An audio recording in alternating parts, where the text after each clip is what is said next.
আলহামদুলিল্লাহ রাব্বিল আলামিন।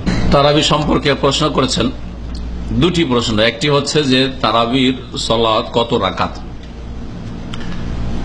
এর উত্তর হচ্ছে যে তারাবির সালাত বা তারাবির নামাজ নবী করিম সাল্লাল্লাহু আলাইহি ওয়াসাল্লাম তার সাহাবায়ে কেরামদের সাথে মাত্র 3 দিন জামাত করে পড়েছেন, আর বাকি সাহাবায়ে কেরামরা একা একা পড়েছেন, তিনিও একা একা পড়েছেন। বিশেষ কারণে 3 দিন পড়ার পরে আর জামাত করেননি নবী করিম সাল্লাল্লাহু আলাইহি ওয়াসাল্লাম। এই 3 দিনে যা পড়েছেন এবং এমনিও যে বাড়িতে তিনি নিজে পড়েছেন তা 11 রাকাতের বেশি ছিল না। দলিল সহিহ বুখারীর হাদিস।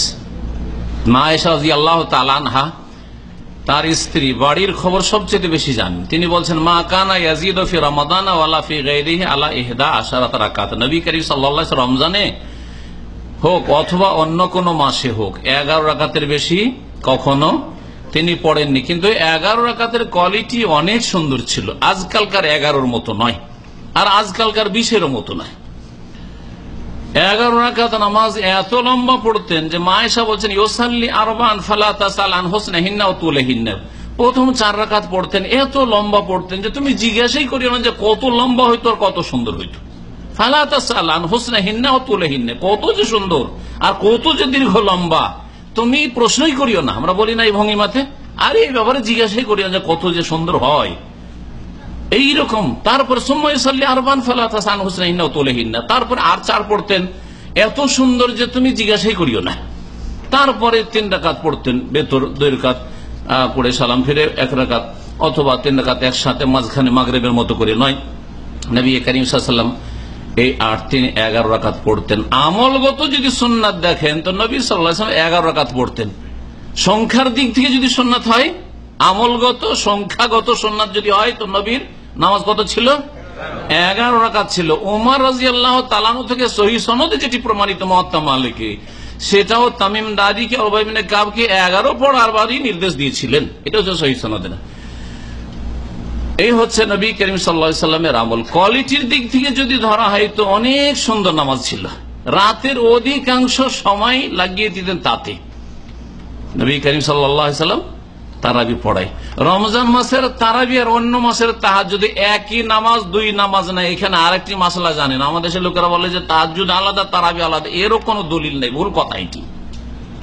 কারণ মা আয়েশা কি বলছেন, রমজানে হোক অথবা অন্য কোন মাসে হোক, 11 মাসে হোক, নবী সাল্লাল্লাহু আলাইহি ওয়াসাল্লাম মা কানা ইয়াজিদু 11 রাকাতের বেশি পড়তেন না। তাহলে ওই 11 রাকাত তারাবি, রমজানে ওর নাম তারাবি, আর রমজান ছাড়া অন্য মাসে ওরই নাম হচ্ছে তাহাজ্জুদ, ওরই নাম কিয়ামুল লাইল, ওরই নাম কিয়ামে রমাদান, ওর নামই হচ্ছে সালাতুল লাইল। মেলাগুলি নাম, কাজ একটি, নামাজ একটি। এই ছিল নবী সাল্লাল্লাহু আলাইহি ওয়াসাল্লামের কোয়ালিটির নামাজ। আর সংখ্যার দিক থেকে নামাজ, কোয়ালিটি শুনলেন আর সংখ্যাও শুনলেন, ঠিক না? এখন পরবর্তীকালে সাহাবায়ে কেরামদের শেষ জামানায় এবং তাবেঈনদের যুগে ধীরে ধীরে সংখ্যা বাড়া শুরু হয় আর কোয়ালিটি ডাউন হওয়া শুরু হয়। মানে নামাজ সংক্ষেপ করা হয়, নামাজে যখন সময় সংক্ষেপ করে দেওয়া হইল তখন সংখ্যা বাড়িয়ে দেওয়া হইল। ইমাম মালিক রহমতুল্লাহ আলাইহির জামানায় মদিনায় 41 রাকাত পড়া হইত। 41 রাকাত, 40 পড়ে 1 রাকাত বেতর পড়ানো হইত। এবং আমল তাবেঈনদের জামানা পর্যন্ত 10 রকমের আমল শুরু হয়। সর্বনিম্ন হচ্ছে 11 বেতর সহ, আর সর্বোর্ধে 41। বোঝা গেছে? তার মধ্যে একটা আমল হচ্ছে 20 আর 1 21, অথবা 20 আর 3 23। এইভাবে কেউ 27 পড়তো, কেউ 35 পড়তো, কেউ 37 পড়তো, কেউ 33 পড়তো। এইরকম করে যারা সংক্ষেপ করতো তারা তখন সংখ্যায় বাড়িয়ে দিত। তাহলে এগুলি নবী করিম সাল্লাল্লাহু আলাইহি ওয়াসাল্লামের কোনটি আমলগত সুন্নাত নয়। বুঝতে পেরেছেন? এখন কেউ যদি নবীর এই আমলগত সুন্নতটাকে 11 কি সুন্নত মনে করে আর নফলের নিয়তে অতিরিক্ত পড়ে তো জায়েজ রয়েছে, জায়েজ রয়েছে। সঠিক মতে কি রয়েছে? জায়েজ রয়েছে। এই নিয়ে বাড়াবাড়ি করার দরকার নেই যে 11 বেশি পড়তে দেব না, এটাও ভুল। আর এর চেয়ে বড় ভুল যে 20 রাকাত জবরদস্তি পড়িয়ে নেব, তার আগে মসজিদ থেকে বেরোতে দেব না, মসজিদ থেকে বেরিয়ে গেলে মসজিদে ঢুকতে দেব না আগামী দিনে। এটা আরো বড় গোঁড়ামি। বোঝা গেছে? তো 2 তরফ থেকে ভুল আছে, কম আর বেশি ভুল, কিন্তু দুটোই গোঁড়ামি আর বাড়াবাড়ি ভুল। যদি লম্বা করে পড়েন তাহলে সবচেয়ে ভালো নবী করিম সাল্লাল্লাহু আলাইহি ওয়াসাল্লামের সুন্নতের আমল করে। এটি হচ্ছে নবীর সুন্নাত। আর রমজান মাসে যারা এই নিয়ে বাড়াবাড়ি ঝগড়া করে সারা বছর ফরজ নামাজ পড়ে না, এদের মেজরিটি সারা বছর। আমি দেখেছি আমাদের ভাইদেরকে বলি তখন রমজানে ছুটি যেও না, কারণ সব ঝগড়া হচ্ছে নামাজ নিয়ে। কখন? রমজান মাসে। যারা তোমাকে মসজিদ থেকে বের করবে তাদের রমজানের পরে মসজিদ আর খুঁজে পাবে না। হ্যাঁ, কারো বাড়িতে নাকি ঢুকে গেছিল, মসজিদে ঢুকে গেছিল গরু, তখন গরুটা খুব পিটিয়েছে লোকেরা। হ্যাঁ, মসজিদে গরু ঢুকেছে, তখন গরুওয়ালা বলছে যে, গরুওয়ালা বেনামাজি, ও বলছে যে তুমি আবোলা জানোয়ারটাকে মারলে কেন? এ কি কিছু বুঝে? এ যদি আমার মতো বুঝতো তো মসজিদে আসতো, আমাকে জীবনে মসজিদে দেখেছ? এইরকম আমাদের দেশে তারাবি নিয়ে ঝগড়াকারীদের অবস্থা। হয় গোড়া মোল্লা আর না হলে বেনামাজ, মেজরিটি বেনামাজ, সারা বছরের বেনামাজি রমজানে ওই তারাবি নিয়ে বাড়াবাড়ি করে। জি, তো এই হচ্ছে নবী করিম সাল্লাল্লাহু আলাইহি ওয়াসাল্লাম সুন্নাত, সবচেয়ে ভালো কোয়ালিটিটা সুন্দর করে 11ই পড়েন। কিন্তু কেউ যদি বেশি পড়ে সেটা 20-এ গিয়ে থামিয়ে দেবেন না। 20ও পড়া জায়েজ, 30ও জায়েজ, 41, 40ও জায়েজ, 100ও জায়েজ, 101 করাও জায়েজ, সব জায়েজ। এখন প্রশ্ন থাকলো যে মক্কা মদিনাতে কেন হয়? আচ্ছা, সৌদি আরবে শুধু 2টাই মসজিদ আছে না হাজার হাজার মসজিদ আছে? হাজার হাজার, হ্যাঁ, লাখের কাছে পৌঁছে যাবে, কি তারও বেশি হবে। এত মসজিদ আছে সৌদি আরবে, এত মসজিদ আছে। তাহলে মেজরিটি মসজিদে কি নামাজ হয়? 20 রাকাত। মেজরিটি মসজিদে আপনাদের নলেজে কি আছে? 8 রাকাত হয়। তো আপনাদের তো গণতন্ত্রে বিশ্বাসী। আমাদের দেশে বড় বড় বিচক্ষণ গুলি বলে আমরা গণতন্ত্রের বিশ্বাসী।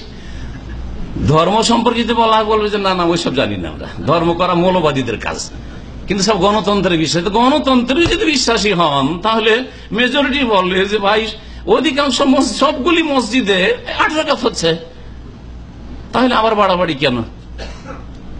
এখন মক্কা মদিনার এই 2 বড় মসজিদে 20 কেন হয়? প্রায় হাজার হাজার বছর ধরে 20 চলে আসছে। ধরেন যদি হঠাৎ করে সুন্নতের দিকে ফিরে এসে নবীর ওই আমলি সুন্নতটাকে নিয়ে আসা হয় যে এখন আবার 11তে নিয়ে আসবো, কলহ শুরু হবে না? হবে না? এখানে সারা বিশ্বের লোকেরা নামাজ পড়ে, হানাফি, শাফি, মালিকি, হাম্বলি সবাই পাশাপাশি নামাজ পড়ে। আমাদের দেশের মতো গোড়ামি আছে নাকি যে কেউ কারো মসজিদে নামাজ পড়তে দেবো না? আছে?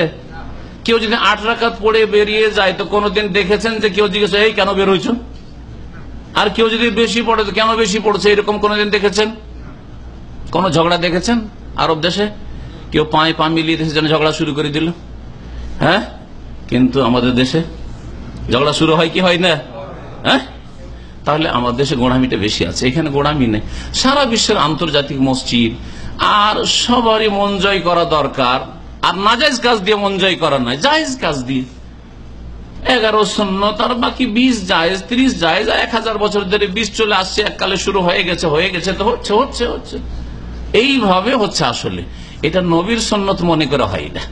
আর না হলে যদি আপনি মক্কায় গিয়ে দেখেন, মদিনায় গিয়ে দেখেন, প্রথম দিকে তো 20 করে হয়, আর শেষ 10 দিনে নামাজ পড়েছেন? শেষ 10 দিনে কত রাকাত হয়? 30, আর 3 দিয়ে 33, তাই না? প্রথম দিকে প্রথম কত হয়ে যায়? প্রথম 20 হয়ে যায় না? এই হয় না, তারা শুধু জোড়া জোড়া হয়ে যায়, বেতরটা হয় না, 20 হয়ে যায়। আর তারপরে শেষ রাতে আবার 13 হয়, তাহলে কত হইল? 33। তাহলে কোথায় 20 থাকলো? শেষ 10 দিনে 20 থাকে না। বোঝা গেল যে সৌদি আরবের ওলামায়ে কেরাম, আইম্মায়ে কেরাম মনে করে যে নবীর সুন্নতে 11, তবে বেশি জায়েজ আছে। আর আমাদের দেশের লোকেরা যারা 20 পড়ে তারা মনে করে 20-এর কম চলবে না, কেউ যদি 20 না পড়ে তো ধরো ওকে। নামাজ না পড়তে আসলে অসুবিধা নেই, কিন্তু পড়তে আসলে কি করতে হবে? 20 পড়িয়ে নেবো, না হলে মসজিদে বেরোতে দেবো না। আর মসজিদে বেরিয়ে গেলে আগামীকালকে ঢুকতে দেবো না। বুঝা গেছে?